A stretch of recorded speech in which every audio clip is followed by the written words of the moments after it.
Hola a todos. Si no, no soy yo. Perdón por salir del protocolo.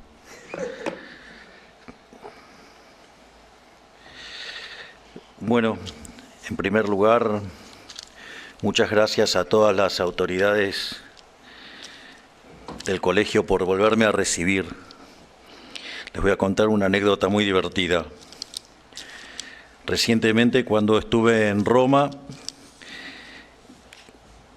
y fui a visitar al Papa Francisco, en un momento, ya terminada la reunión, fui a verlo con la comitiva, digamos, que se constituía de mi hermana, que es la secretaria general de la presidencia, con la canciller Diana Mondino, el ministro del Interior Guillermo Francos, la ministra de Capital Humano Sandra Petovelo y mi rabino Axel Banish. Y entonces cuando Axel lo ve al Papa Francisco, le felicita por su enorme y monumental tarea que está llevando a cabo y le dice, y se lo traje de vuelta.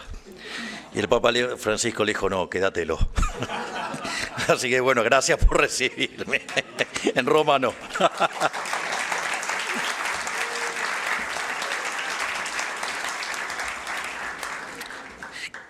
Me parece que, imagínense que cuando tenía que armar el discurso, había distintas formas de encarar el discurso.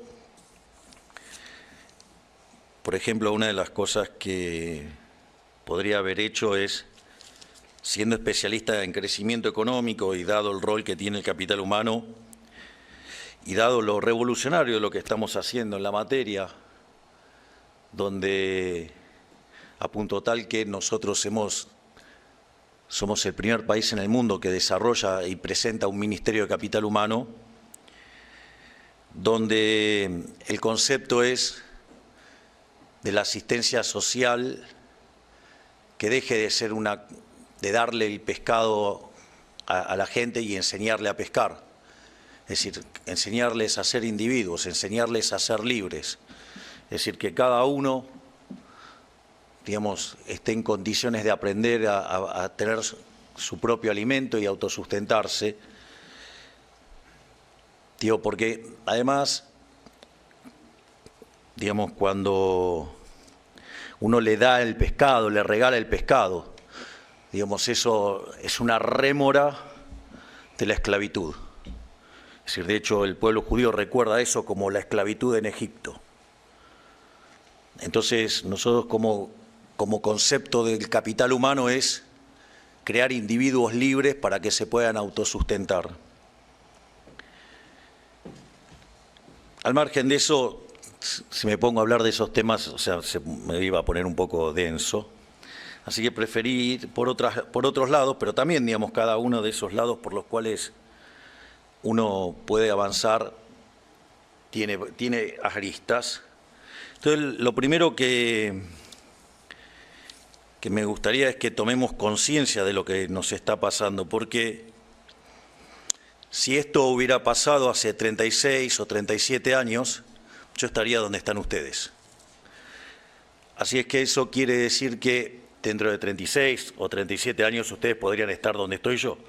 Así que digamos, más o menos tomen conciencia de que podemos levantar la vara un poquito más y además, o sea, hacerlo mejor que lo que voy a hacer yo, y que cuando a ustedes les toque estar, digamos, hayamos salido de este pozo inmundo en el que estamos y ya seamos un país desarrollado. Así es que en ese sentido, digamos, me parece que como desafío para entender la contextualización histórica de lo que pasó y lo que puede pasar, digamos, me parece interesante. Una de las formas también que podría abordar la charla es hacer el contexto en el cual yo estuve en el colegio. Obviamente que si lo hiciera como un marxista, o sea, además, digamos, haría todo ese esa narrativa histórica y lo trataría de poner en la lucha de clases y reinterpretar todos los hechos. Yo no voy a hacer eso. Lo que sí voy a hacer es contarle qué cosas me pasaron mientras que, por ejemplo, yo estaba en el colegio. O sea, yo ingresé en el colegio en el año 1977, es decir, hace 47 años. Con lo cual también, digamos, algunas historias que yo le pueda contar son absolutamente anacrónicas. Pero como concepto, digamos, yo ingresé a un año de lo que fue el golpe cívico-militar, digo, y una de las partes más oscuras de la historia argentina. Interpretado y reinterpretado, cosa que, digamos, los invito a que lo hagan por ustedes mismos. Siempre tengan espíritu crítico, lean un lado de la biblioteca y el otro lado. Digo, porque quizás ustedes conocen mi faceta más nueva, que es la del liberal libertario, del anarcocapitalista, el minarquista en la vida real, pero digo, cuando yo arranqué bastante más a la izquierda. Así es que la única forma de tener una posición sólida en algo es mirando toda la biblioteca, y eso también les sugiero que miren toda la biblioteca. Al año siguiente, en el año 1978, fue cuando Argentina salió campeón del mundo. Es decir, en el Mundial 78, digamos, una hermosa final en la cancha de River. Digo, es más, o sea, yo, digamos, o sea, uno de mis grandes ídolos digamos, de mi juventud era el Pato Filiolo. Ustedes quizá ni siquiera saben quién es. Digo, para mí fue el mejor arquero de todos los tiempos, o sea, pero ustedes deben estar fascinados con el Dibu Martínez, que tuvo una atajada bastante parecida a la que tuvo Filiolo en el año 78, también sobre la hora. Nada, y ahí ya me vienen otros recuerdos del colegio, digamos, que jugábamos a las figuritas y esas cosas que hacíamos de chicos. Después, en el año 1980, digamos, cuando paso a cuarto grado, me toca ir de mañana y ahí estrenábamos maestro nuevo, que es el que está acá, el hermano Arturo. Así que qué karma, qué karma. Después, en el año 81, tuvimos lo que se llamó la crisis de la tablita cambiaria o crisis del programa de Martínez Dios. Es muy simpática. En ese momento, cuando Martínez Dios renuncia, asume un ministro que se llamaba Lorenzo Sigó y decía que el que apuesta al dólar pierde. Bueno, como verán, el evento me marcó bastante en distintas cosas. La primera es que decidí a esa edad ser economista, porque veía cómo la situación económica de las familias cambiaba brutalmente.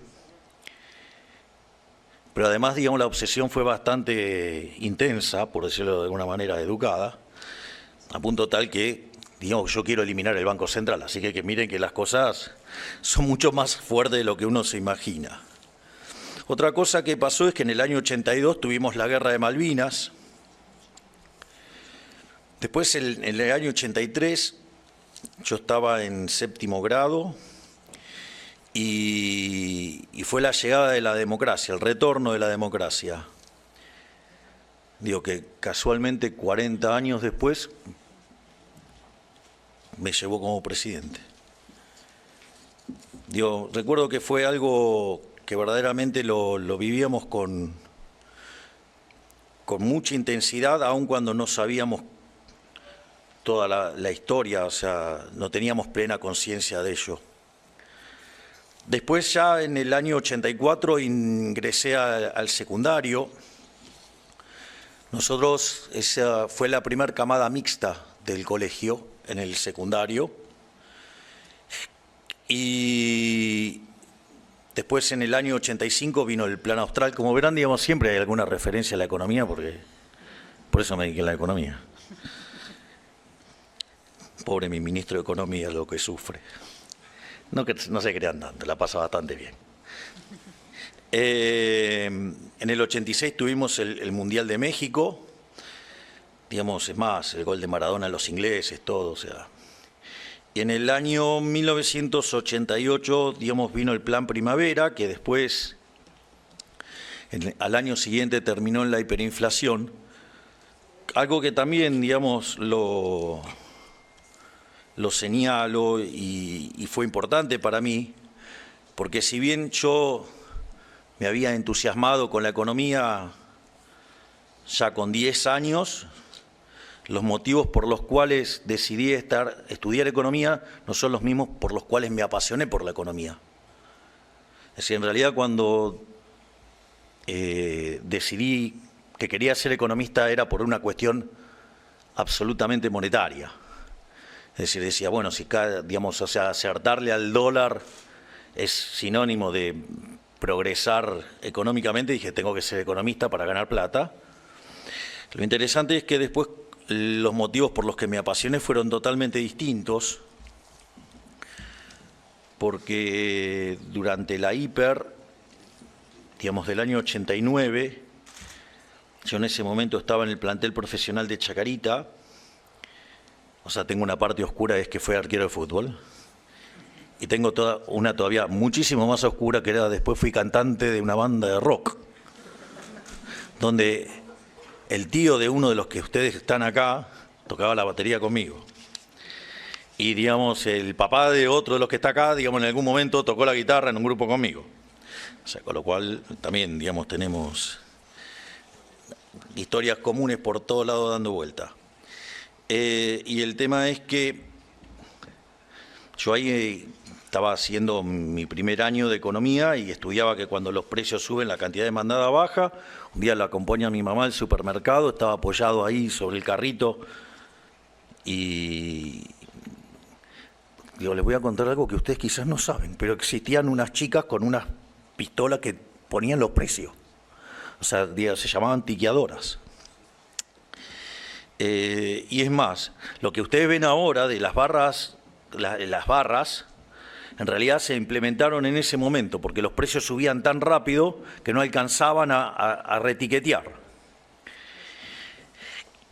Y imagínense cuando ustedes iban y compraban y llegaban a la góndola y se los tenían que cambiar, era una situación bastante traumática. Y es por eso que también nosotros estamos tan obsesionados con evitar la hiperinflación. Y en ese momento yo veía que los precios estaban subiendo y la gente se abalanzaba sobre la mercadería. Entonces yo lo que dije es, o lo que estoy estudiando está mal, o soy un tonto, por decirlo de manera elegante. Entonces la solución de dignidad hizo que dejara de jugar al fútbol y me dedicara a estudiar. También me puse bastante intenso con eso. Y a los 20 años escribí mi primer trabajo académico que se llama La hiperinflación y la distorsión en los mercados. Y una vez que arrancan a escribir no paran más. O sea, es como una suerte de vicio. Y hoy tengo 17 libros, me está por salir uno ahora que se llama Capitalismo, Socialismo y la trampa neoclásica. Y una vez que se ponen a escribir no paran. Eso, digamos, respecto a eventos históricos que pasaron mientras que yo estaba en el colegio. Obviamente que también podría haber hecho un repaso de profesores que me han marcado. Entonces, aunque no lo creas, Arturo, yo te tenía acá. Créeme que estabas acá. Igual te regalo el papel después. Digo, algo de valor en algún momento puede ser que tenga. Obviamente, digamos, me acuerdo del hermano Arturo, del hermano Juan. Me acuerdo mucho, digamos, de una maestra que tuve en 5º grado y en 7º grado, que se llamaba Elvia, y fue muy importante para mí, porque como yo ya cuando estaba en 4º grado, yo ya había empezado a jugar al fútbol, y conforme avanzaba en los temas del fútbol y la forma en la cual entrenaba y la demanda de tiempo que implicaba, Mi rendimiento académico estaba cayendo de manera sustancial y casi que les diría que cuando estaba llegando a séptimo grado estaba colapsando mi rendimiento. En ese contexto eran otros tiempos. Mi papá estaba presto a agarrarme de los pelos y dejarme una zapatería en el traste, y mi mamá, digamos, bajarme los dientes a sopapos para que estudie. Eran otros tiempos. Entonces se juntó con Elvia y Elvia le dijo: no le saque el fútbol, pero que el fútbol sea un premio a su desempeño. Es decir, si estudia y rinde y hace las cosas bien, sigue jugando al fútbol, y si no, se lo saca. Y eso funcionó de manera fabulosa. Empecé a reordenar mis métodos para entrenar, para, digamos, estudiar. Entonces estudiaba o muy tarde a la noche o muy temprano a la mañana. También, digamos, recuerdo en ese séptimo grado a un profesor maravilloso que se llamaba Viola. Y después, algunos de los profesores que tuve en la secundaria, que también fueron maravillosos, digo, como Fuentes Moreno, como Massignani, Festas, Saloco, Elizalde, digo, varios, digamos, de cuales todos. También tengo un montón de recuerdos, pero de vuelta, contarle este tipo de cosas, digamos, casi que también se vuelve anacrónico. Entonces decidí focalizarme en dos eventos muy importantes, que es los que les voy a contar y que creo que es lo mejor que les puedo transmitir hoy.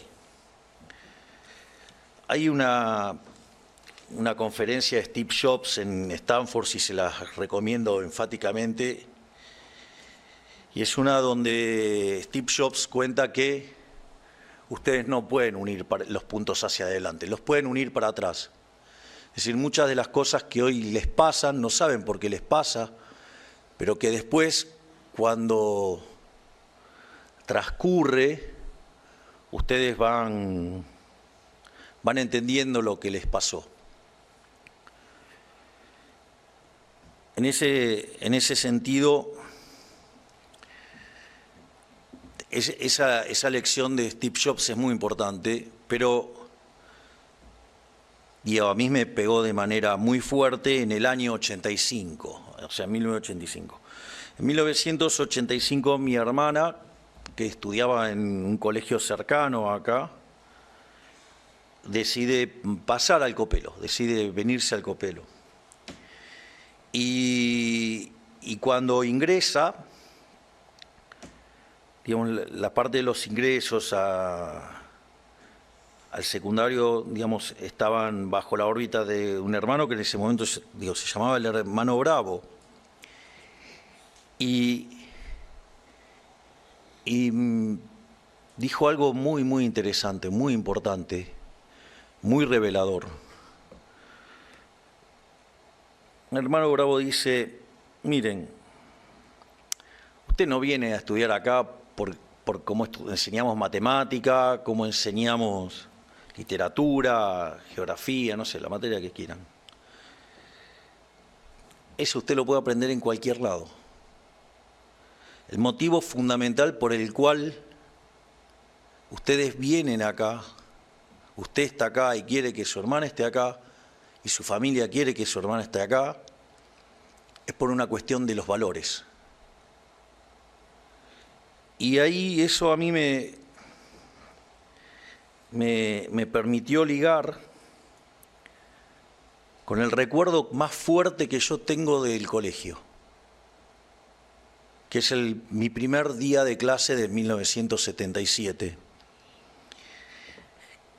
Previo a eso, les voy a contar algo que me pasó ya siendo más grande, y es que cuando estaba en la universidad estaba estudiando crecimiento económico. En el momento que yo estudiaba, la materia se llamaba Crecimiento y Desarrollo Económico. la verdad que hubiera preferido que tuviera la materia más de crecimiento que de desarrollo económico. Me tocó un profesor que me resultaba bastante zurdo para aún en esa época, así que imagínense lo que puedo llegar a pensar hoy. Yo creo que casi me podría dar un ataque gritándole comunista, pero como verán, vivo haciendo chistes sobre mí mismo porque si no es un bodrio la vida. Más ahora que me tratan como si fuera realeza. Entonces como que es complicado. Entonces, me acuerdo que dentro del poquito interés que se ocupaba de dar el profesor en los temas de crecimiento... Uy, se cayó.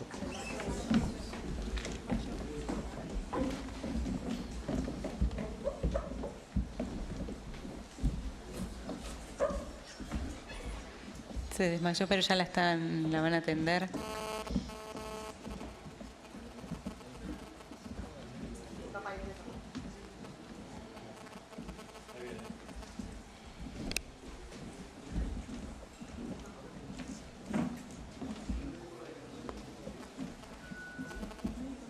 El médico nuestro, que venga el médico nuestro.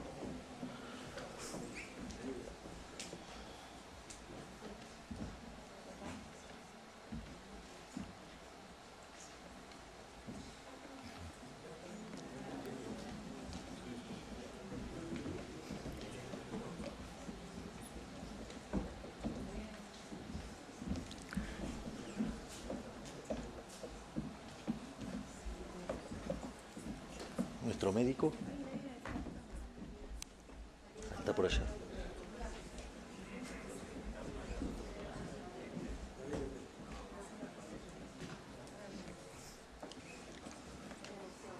Está.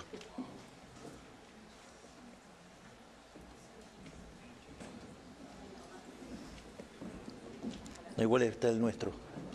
Ya está reaccionando.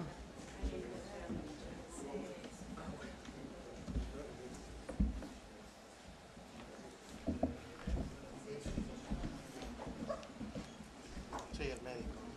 Es el médico, no es el médico. Son los médicos.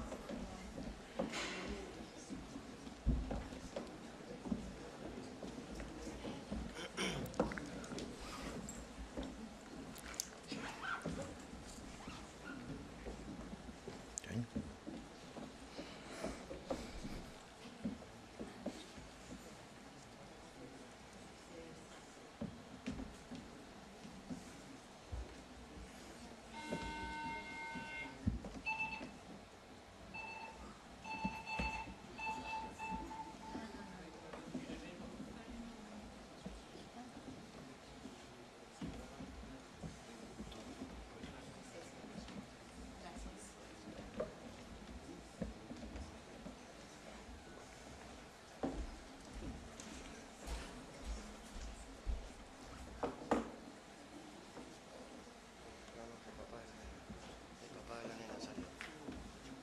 Está bien la nena.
Ya reaccionó, ya se incorporó, así que va a estar bien. Quedémonos tranquilos.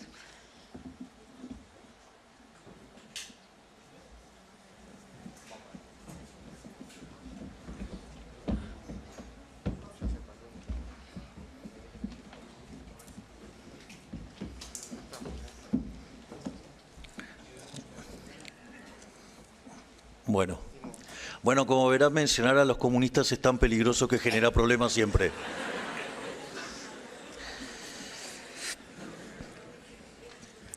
Y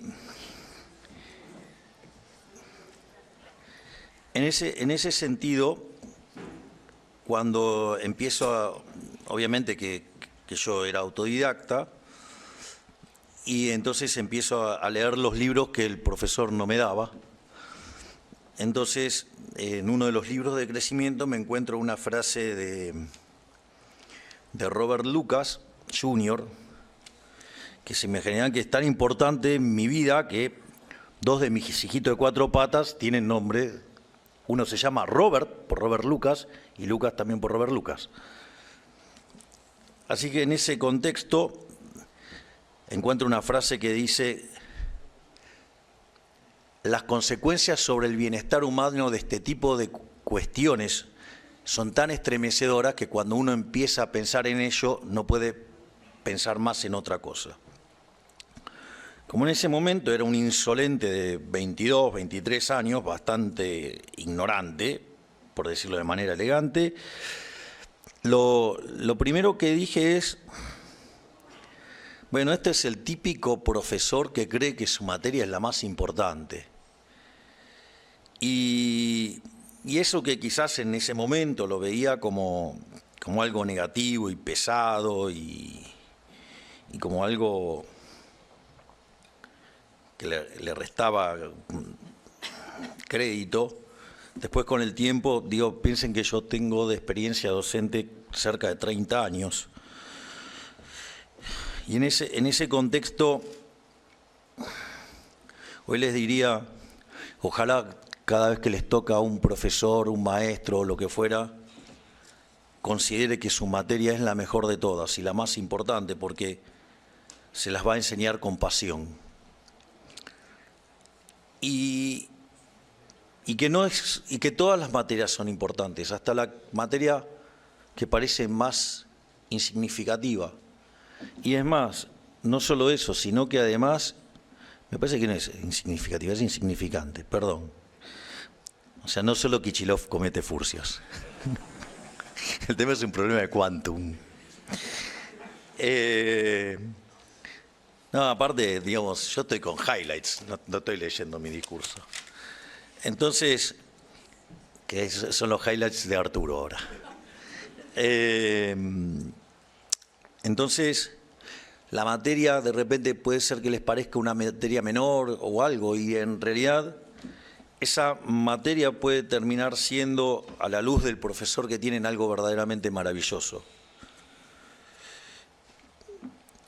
Y este papel da prueba de ello, les diría, porque mi primer materia, el primer día que yo vine al Colegio Cardenal Copelo, fue caligrafía. Ustedes saben que muchas veces andan dando vueltas mis notes por ahí. Ya vieron lo que es mi letra. Yo creo que mi letra tiene una función social, y es que hace ver linda la de los médicos. O sea, con lo cual para algo sirve. Con lo cual casi diría que el hermano José Luis, un hermano que venía de España, muy alto, muy robusto hacia los costados, y que venía y daba clase de sotana, me dejó marcado de por vida. No puedo evitar emocionarme. Era el profesor de caligrafía. Caligrafía con un especialista en crecimiento económico y economía matemática. Pareciera que no pega con nada. Y encima se los quiero ligar con el hermano Bravo cuando ingresó mi hermana. O sea, parece bastante rebuscado. Y en aquella clase, el hermano José Luis hizo dos cosas. Lo primero es, dibujó el escudo del colegio, que yo no veo que nadie tenga el escudo original del colegio. El que tiene el óvalo en el medio. Ese óvalo en el medio, simétrico, dividido en 4 partes, en lo que es la diagonal principal,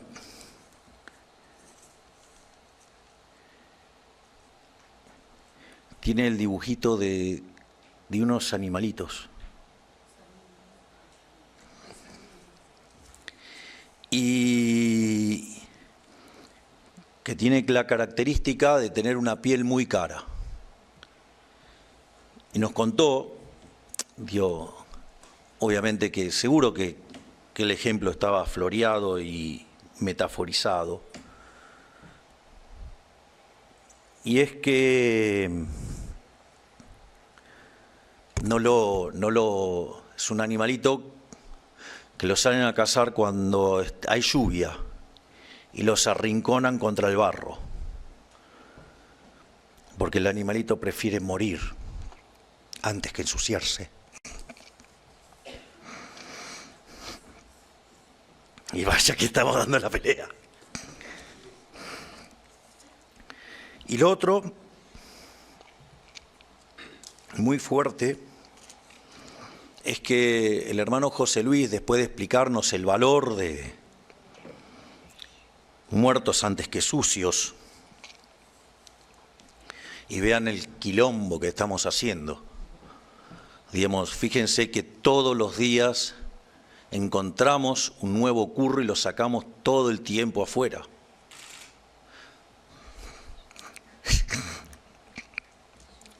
Se me emociona la ministra de Capital Humano, que es una máquina de encontrar curros.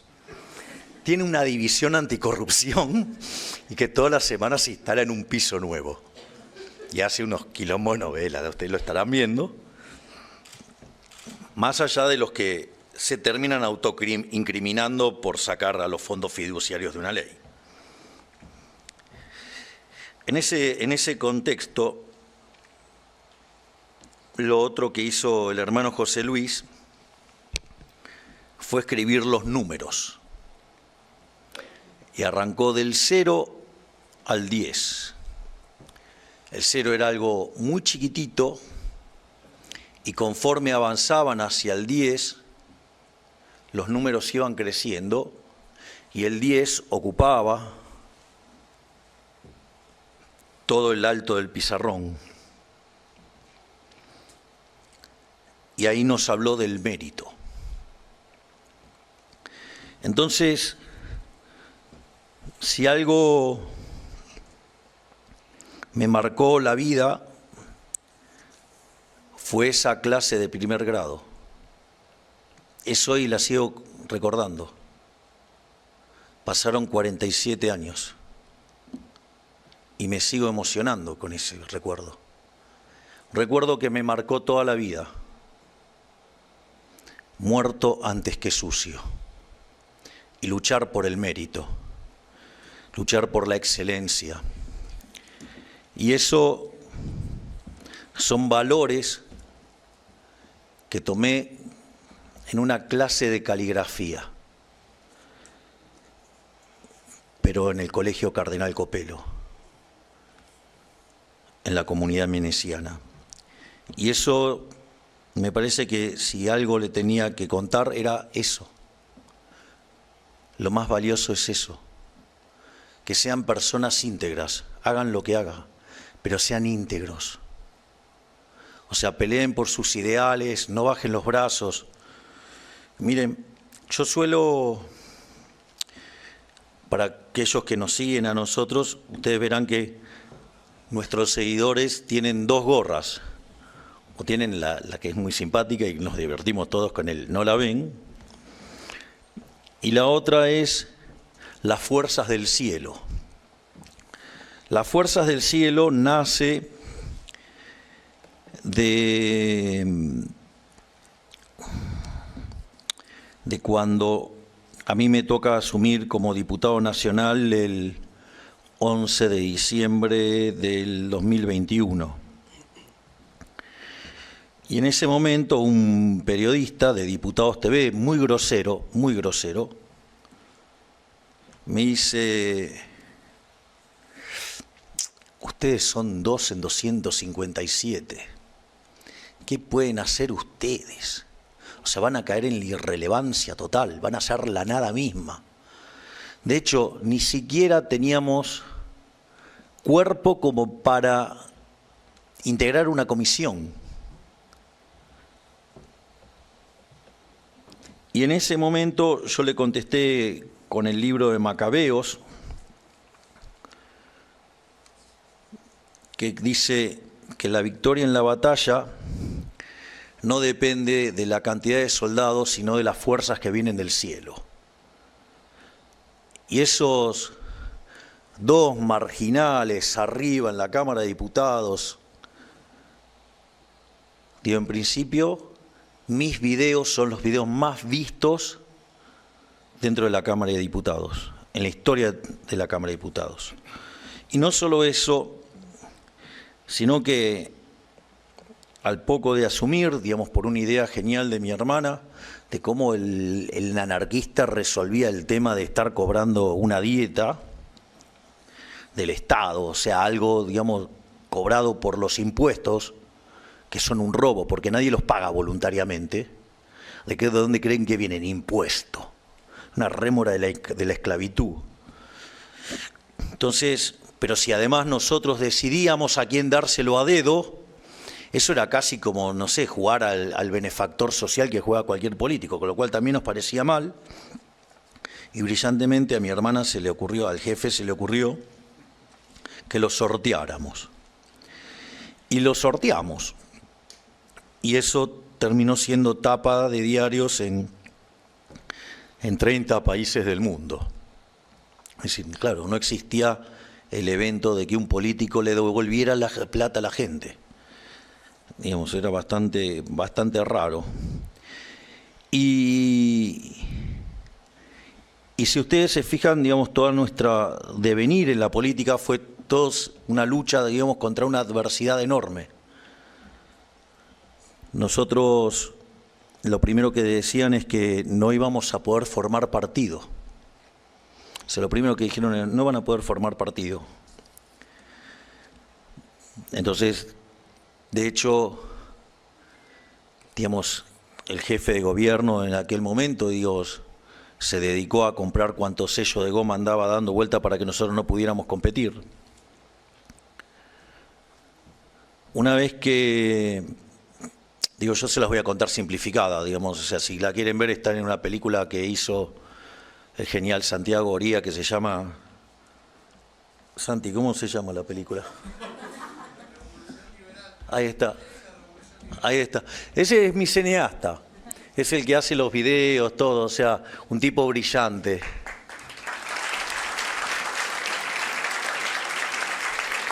Que ya estamos en casi 2 millones de reproducciones de la película y que además la están traduciendo a varios idiomas. Ahí van a poder ver todo en detalle, todas las cosas que padecimos, pero después de eso nos dijeron que ya teníamos partido, nos dijeron que no íbamos a poder pasar el piso del 2%. Después, como seguíamos avanzando, nos dijeron que íbamos a perder contra el voto en blanco. Después nos dijeron que la izquierda nos iba a ganar por goleada. No pasó nada, ¿no? Porque los nombré.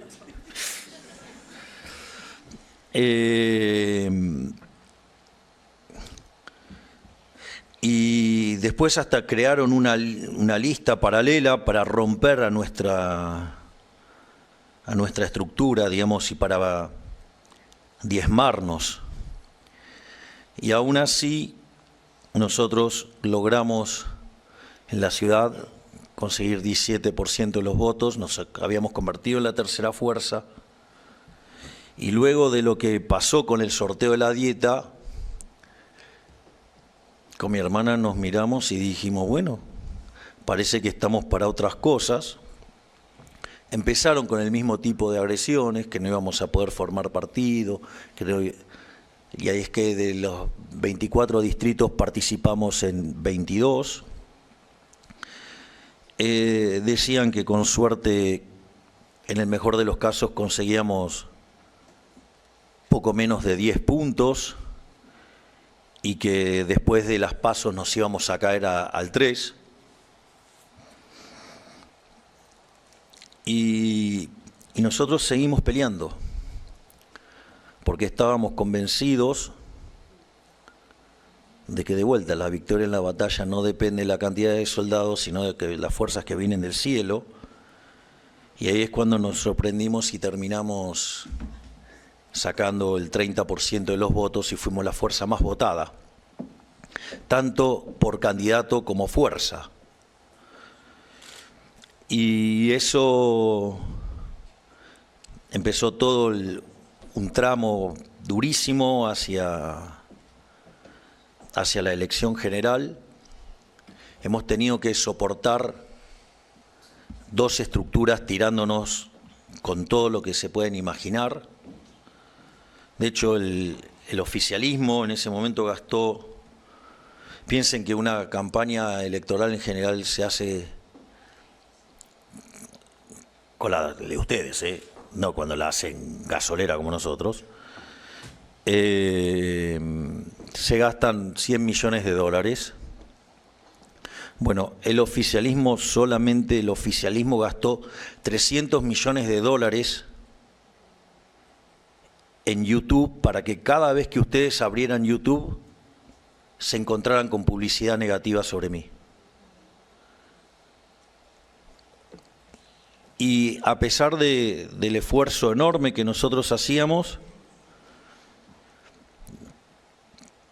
de hecho mi estratega, digamos, que también un tipo brillante, maravilloso, digamos, que es Santiago Caputo, nosotros, cuando ustedes revisan todas las entrevistas, o sea, no hay un solo error, pero teníamos los electrones libres que hacían. ¿Vieron cómo somos los libertarios? Los libertarios no somos manada. Entonces, como tenemos muchos pensadores libres, nos hacían todo tipo de emboscada al resto de nuestros candidatos y cada 2 por 3 teníamos un problema. Y así llegamos a las PASO, pero llegamos en segundo lugar. Y esos dos perdidos ahí en la Cámara que no podían hacer nada, terminaron en la presidencia, terminaron ganando la elección con 14,5 millones de votos. O sea, soy el presidente más votado de la historia argentina y sacamos el 56% de los votos. Entonces, lo que les quiero transmitir es que cuando ustedes tienen convicción, no hay nada que los pare. Y si además son acompañados por la fe, no hay con qué destruirlos. No los van a poder parar nunca. Una de las cosas que siempre repasábamos con mi hermana durante la campaña es que a nosotros nos pasaban un montón de cosas que si le hubiera pasado a cualquier otro candidato lo hubiera derribado. Y sin embargo nosotros seguíamos avanzando. Y para nosotros eso es como una prueba del cielo también. Es una prueba de la existencia del uno, porque si ustedes se ponen a pensar, no teníamos un mango. Digamos, nosotros fuimos a pelear con 2 escarbadientes y lo único que teníamos era las ideas y la fe. Y cada vez que nos pasaba algo adverso, la reflexión que hacíamos con mi hermana era que efectivamente si a pesar de todo esto ganamos es porque es la voluntad del uno. Entonces, lo que les digo es, cuando ustedes se dejan llevar por su corazón, cuando ustedes son íntegros, ¿sí?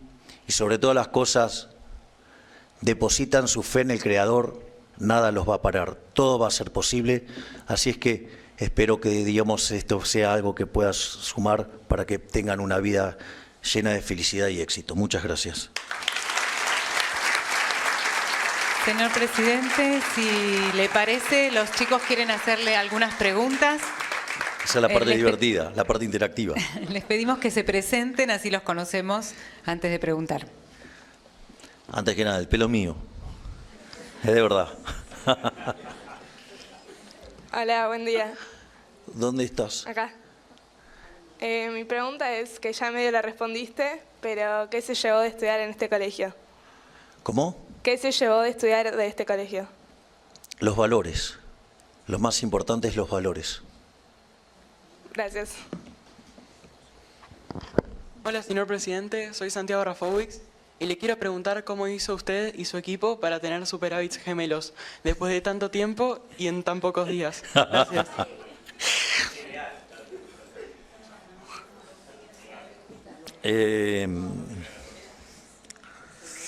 Miren, si ustedes miran los últimos 123 años de historia, Argentina, de esos 123 años, 113 tuvo déficit. Argentina tuvo 22 crisis en ese mismo periodo y de esas 22 crisis, 20 tienen origen fiscal. Y el déficit en cada una de esas crisis oscila entre alto y extravagantemente alto.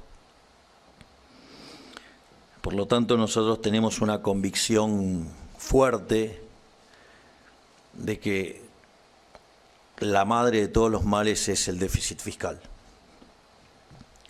El déficit fiscal después tiene distintas manifestaciones.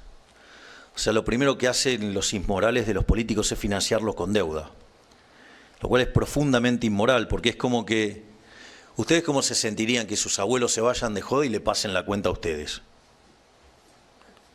Estarían recalientes, digo, para ser suaves.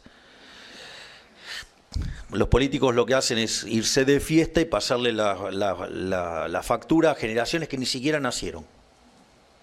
Y algunos que además intentan matar, que son los asesinos de los pañuelos verdes. En ese contexto, aviso que para mí el aborto es un asesinato agravado por el vínculo. Y eso lo puedo demostrar desde una perspectiva matemática, filosófica, desde el liberalismo y además desde lo biológico. Pero al margen de eso, entonces nosotros, después de eso, somos el máximo desfolteador serial, o sea, tampoco cumplimos los compromisos. La otra forma que usa el político es financiarlo con emisión monetaria, y eso después termina con inflación. Y la otra forma que lo hace es subiendo impuestos, y Argentina tiene la presión fiscal formal más alta del mundo, y es lo que hace que prácticamente Argentina sea misión imposible crecer. Entonces nosotros teníamos una convicción clara de que lo que, digamos, la madre de todos los males es el déficit fiscal. Nosotros nos encontrábamos frente a una situación al borde de una hiperinflación. Para que tengan un orden de magnitudes, cuando ustedes tienen déficit gemelos por 4 puntos del PBI, para los que no saben qué son los déficits gemelos, es la suma del déficit fiscal más el déficit de cuenta corriente. O sea, el déficit externo vendría a ser la cuenta corriente. Cuando ustedes tienen déficit por encima de 4 puntos del PBI, ustedes ya están en zona de riesgo. En 8 son candidatazos a pegarse la piña, nos dejaron 17. Es decir, otra que Copperfield arreglaba esto. No sé, son tan chicos que no sé si saben quién es David Copperfield. O sea, mis chistes a veces se están poniendo viejos, como yo. Inexorablemente les va a pasar todo, salvo digamos que la tecnología lo evite. En ese contexto, nosotros además teníamos plantada una hiperinflación, porque los precios en la primera semana de diciembre crecían a un ritmo anualizado del 3.700%, en las 2 semanas primeras a 7.500%, y si ustedes miraban los mayoristas, venían al 17.000%. Es decir, estábamos al borde de verdaderamente un desastre y era la combinación de 3 crisis. El Rodrigazo del 75, la hiperinflación de Alfonsín en el 89 y la crisis de la convertibilidad en el 2001-2002. Por lo tanto, estábamos frente a un verdadero desastre. En ese contexto, nosotros teníamos que frenar de como fuera la emisión monetaria y teníamos 2 mecanismos por los cuales el Banco Central emitía. Uno, por el déficit fiscal, que eran 5 puntos del PBI, y otra era por el Banco Central, que generaba 10 puntos de déficit del PBI. Entonces nosotros encaramos un programa de estabilización muy duro, donde apuntábamos a el déficit cero, o sea, 5 puntos de ajuste en el Tesoro, y tratar de limpiar el Banco Central, que son 10 puntos. Además, a los 11 días de asumir nos vencía un pago con el fondo y no teníamos reservas. Entonces, y el acuerdo además estaba caído.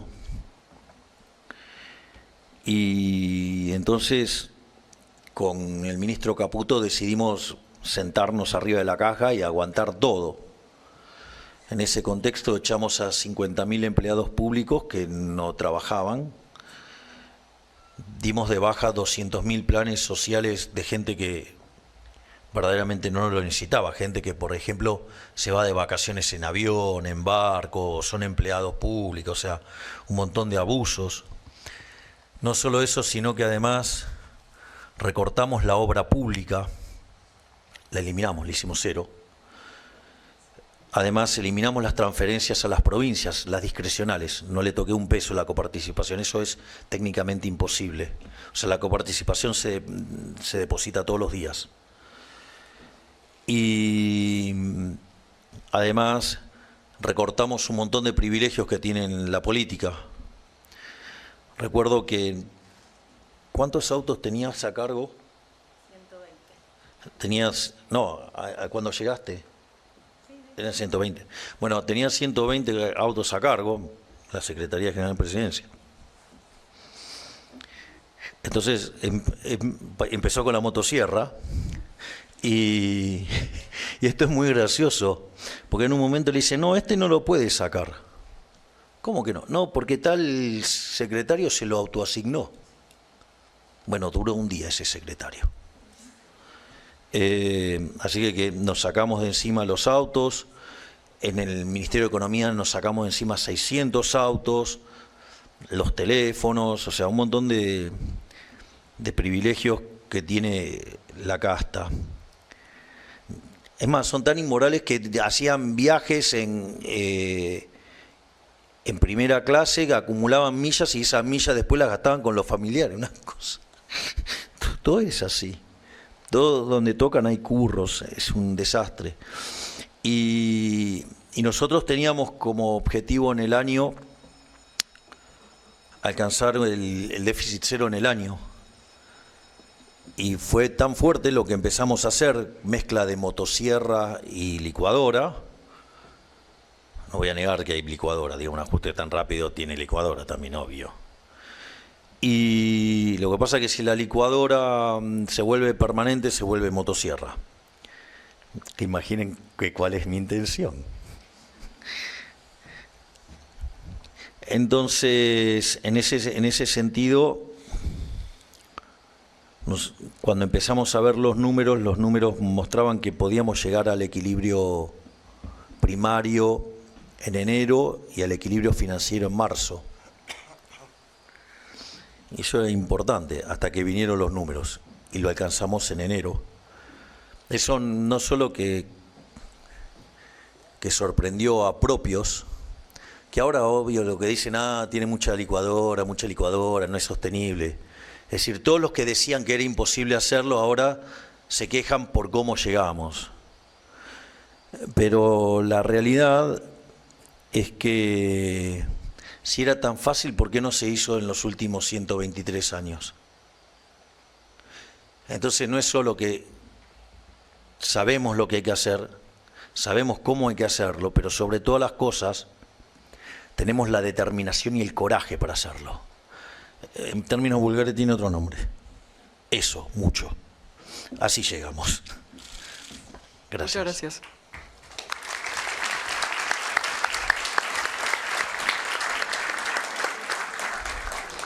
Hola, Me estoy cuidando con los términos porque como tengo la ministra de Capital Humano y el secretario de Educación... ¿Voy bien? ¿Voy bien? Sí, hola, Carlos buen dice. día. Hola, buen día, señor presidente. Acá Bautista. Y mi pregunta es ¿por qué crees que tu proyecto político impactó tan fuertemente en los jóvenes? Y viva la libertad. Carajo. Viva la libertad, carajo. Ah, eso no te va a decir nada. No, primero, a ver, primero que sepan que carajo no es una mala palabra. Carajo es la parte más alta del barco, es decir, donde está el vigía, el que mira, el que tierra a la vista, ese está ahí. El tema es que cuando alguien se ponía un poco denso, lo mandaban ahí para que dejara de romper. O sea, entonces lo mandaban al carajo, o sea, pero... No, carajo no es una mala palabra, así que lo pueden decir abiertamente. Lo que pasa es que tenemos los liberales de Copetín. Ay, ¿cómo no decir carajo? Pero bueno, o sea, los sommeliers de las formas. El punto por el cual yo creo que los jóvenes son los que iniciaron esta revolución liberal tiene que ver con varias cosas. Primero, los jóvenes son naturalmente rebeldes contra el statu quo. Y eso significa que cuando ustedes miran todo lo que es lo políticamente correcto, no solo en Argentina, en el mundo, pero en Argentina está mucho más acentuado porque llevamos 100 años de esto, es socialista. Si hay mucha gente que es socialista sin saberlo. De ahí, digamos, que fue tan estremecedor que me paré ahí en Davos y casi que le dije a ustedes son todos unos zurditos. ¿Otro más? Y sí, y los nombro y son infalibles, son infalibles. A ver el doc.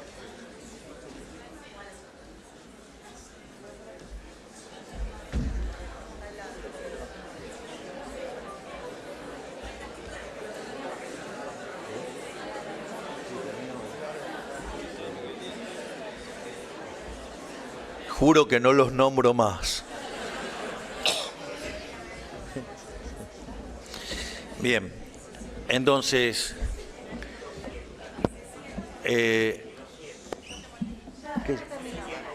sí.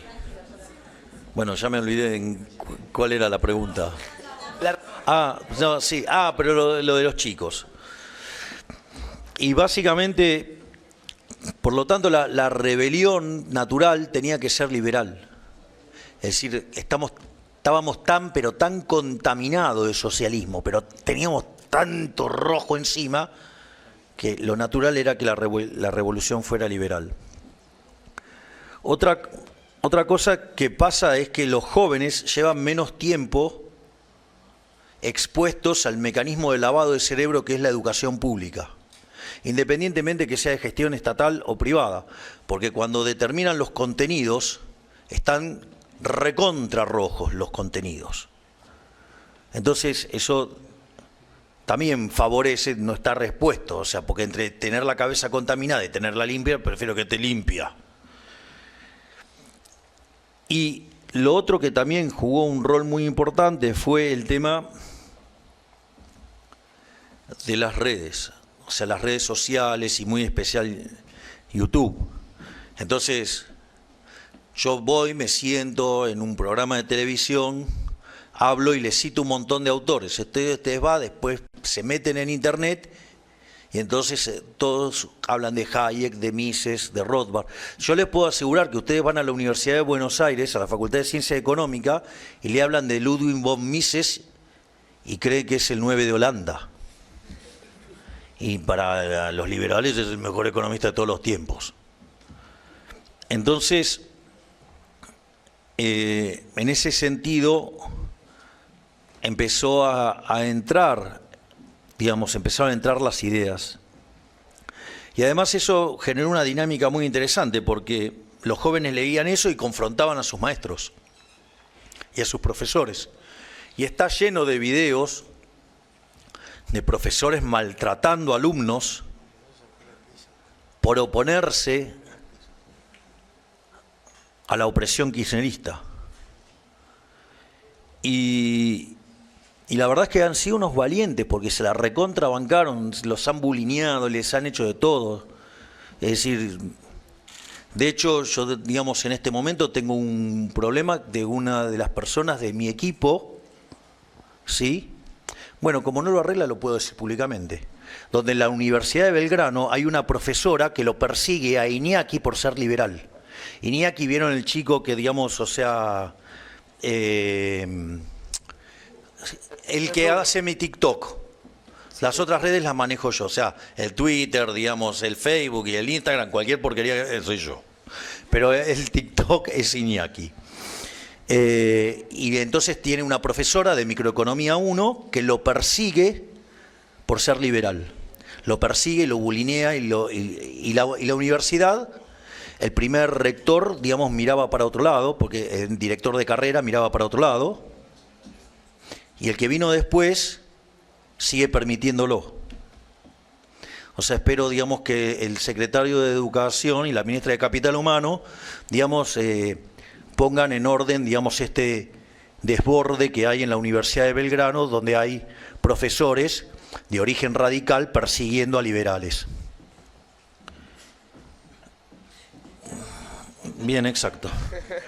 Bueno, ahora veamos acciones.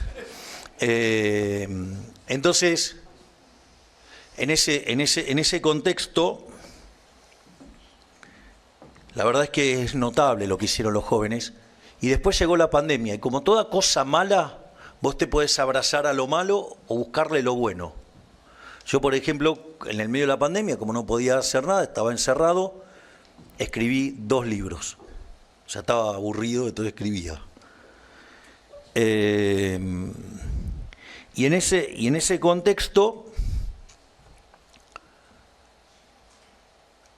¿qué pasó? Los jóvenes le empezaron a hablar a sus padres y sus abuelos de las ideas de la libertad, y le hablaban de Milei, de Milei, de Milei. Dios. Hay un chiste, no puedo decir, es muy grosero, pero el burro tiene éxito por insistidor, no por lo otro. ¿Se entendió, no? Y tanto insistieron que en algún momento abrieron los videos. Y así empezó. Y entonces algo que era, como decían los que estaban con López Murphy, que era un movimiento de 500 virgos, ellos con los recursos de la reta sacaron menos votos que nosotros en las PASO, a pesar de un montón de calumnias, injurias, a pesar de tratarme de nazi. Y después no solo eso, sino que además, bueno, miren a dónde llegamos. Así es que los jóvenes sí han tenido un rol, no solo porque son los primeros que absorbieron las ideas, sino que además evangelizaron. Entonces, por eso siempre tengo un agradecimiento muy particular a todos los jóvenes, porque si Argentina, digamos, verdaderamente se levanta y se despierta y se vuelve liberal es porque es gracias a los jóvenes. Porque como dije en mi primer discurso allá en Plaza Holanda, yo no vine a guiar corderos, yo vine a despertar leones. Y los primeros leones fueron ustedes. Muchas gracias y ¡viva la libertad, carajo! ¡Viva!